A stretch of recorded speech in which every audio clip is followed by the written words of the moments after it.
اعوذ باللہ من الشیطان الرجیم بسم اللہ الرحمن الرحیم السلام علیکم۔ آپ کو ویلکم ہے بخاری اور مسلم چینل پر، اور یہ میرے سامنے ہے صحیح بخاری، اور آج جو ہمارا ٹاپک ہے وہ ہے نماز جنازہ، اور نماز جنازہ میں سورہ فاتحہ پڑھنا۔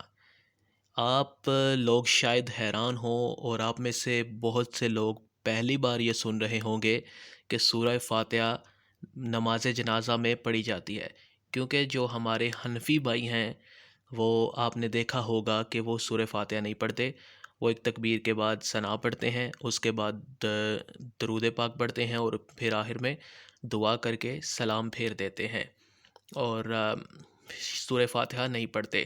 تو آج ہم دیکھیں گے کہ صحیح بخاری میں نماز جنازہ کا طریقہ کیا لکھا ہوا ہے۔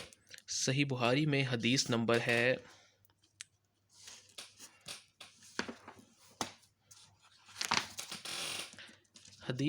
جناب اس حدیث کا نمبر ہے 1333 نہیں 1333 نہیں 1335 نمبر حدیث ہے، اور اس حدیث کا جو باب ہے وہ ہے نماز جنازہ میں سورہ فاتحہ پڑھنا ضروری ہے۔ جو امام بخاری نے اس پر باب باندھا ہے وہ ہے نماز جنازہ میں سورہ فاتحہ پڑھنا ضروری ہے، اور اس کے نیچے جو حدیث ہے 1335 نمبر، وہ میں آپ کو پڑھ کر سناتا ہوں۔ راوی بیان کرتے ہیں کہ میں نے ابن عباس رضی اللہ تعالی عنہ سے سنا۔ ابن عباس کون ہے؟ حضرت عبداللہ ابن عباس۔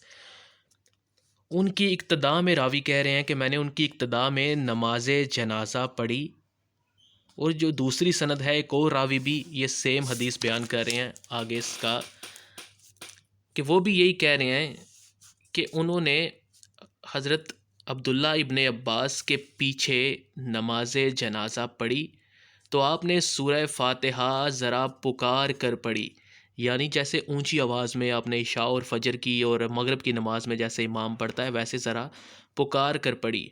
پھر فرمایا کہ تمہیں معلوم ہونا چاہیے کہ یہی طریقہ نبوی صلی اللہ علیہ وآلہ وسلم ہے۔ یعنی ایک صحابی رسول اور اتنے بڑے صحابی حضرت عبداللہ ابن عباس یہ فرما رہے ہیں کہ جیسے میں نے یہ سورہ فاتحہ پکار کر پڑھی ہے نماز جنازہ میں، نبی صلی اللہ علیہ وآلہ وسلم بھی ایسے ہی کیا کرتے تھے، یہی ان کا طریقہ ہے۔ اب ہم فیس بک پر پوسٹ لگاتے ہوئے تو یہ بڑے فخر سے کہتے ہیں کہ نبی صلی اللہ علیہ وآلہ وسلم کے ہر صحابی سچے ہیں، جس میں کوئی شک بھی نہیں ہے، ہر صحابی سچا ہے۔ لیکن ایک صحابی خود کہہ رہے ہیں عبداللہ ابن عباس کہ نبی صلی اللہ علیہ وآلہ وسلم سورہ فاتحہ کے ساتھ نماز جنازہ پڑھا کرتے تھے، تو اب ہم ان کی بات کیوں نہیں مان رہے؟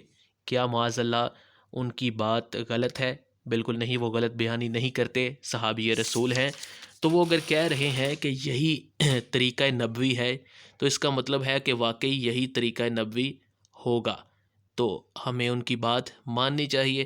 اب میں نے ریفرنس بھی بتا دیا آپ کو، اور ویڈیو میں لائیو صحیح بخاری سے دکھا بھی دیا ہے، باقی آپ اس کو خود ویریفائی کر سکتے ہیں۔ اب جہاں تک علماء کرام کی بات ہے، مجھے نہیں سمجھ آتی کہ وہ کس دلیل کی بنیاد پر کہتے ہیں کہ نہیں پڑھنی چاہیے، کیونکہ میں نے ایک عالم دین ہے جو حنفی تھے، ان سے میں نے پوچھا تھا یہ مسئلہ، اور میں نے ان کو بتایا تھا کہ یہاں میں نے خود نہیں، میرے ایک دوست نے پوچھا تھا، تو انہوں نے کہا تھا کہ آپ سورہ فاتحہ پڑھ لیا کریں۔ تو دوست نے میرے نے پوچھا تھا کہ اگر پڑھ لینی چاہیے تو آپ لوگ کیوں نہیں پڑھتے؟ انہوں نے کہا کہ بس ہم لوگ نہیں پڑھتے، آپ کا دل کرے تو آپ پڑھ لیا کریں، یہ انہوں نے جواب دیا تھا۔ تو یہ کوئی تسلی بخش جواب نہیں تھا۔ باقی ریفرنس میں نے آپ کو بتا دیا، باقی اللہ تعالی ہمیں عمل کی توفیق عطا فرمائے۔ جزاک اللہ۔